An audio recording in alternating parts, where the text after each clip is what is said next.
বিশাখাস ব্লগে আজকে আমি তোমাদের জন্য নিয়ে এসেছি একটা মাল্টিপারপাস আলু মাখা। আলু মাখা বলবো না, এটাকে তুমি একটা পুর বলেই বলতে পারো। তাই এই রেসিপিটা তোমরা ভালো করে দেখে নাও। খুব সোজা সাপটা, কোনো রকেট সায়েন্স এর মধ্যে নেই। যে কোনো ধরনের খাবারে একটা পুর তো দরকারই হয়। পুরের প্রধান জিনিস হলো আলু। এটাকে তোমরা সিঙাড়া, চপ, স্যান্ডউইচ বা ধোসার মশলা হিসেবে বা এর মধ্যে তোমরা আরও অনেক কিছু অ্যাড করতে পারো, কোনো মশলা বা আরও কোনো সবজি।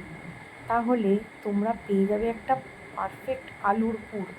এটাকে তোমরা স্টোর করেও রাখতে পারো আর বিভিন্ন জিনিসে ব্যবহারও করতে পারো। তাই এই মাল্টিপারপাস আলু মাখাটা দিয়ে আমি আরও দুটো রেসিপি করব, চলে আসবে তোমাদের কাছে।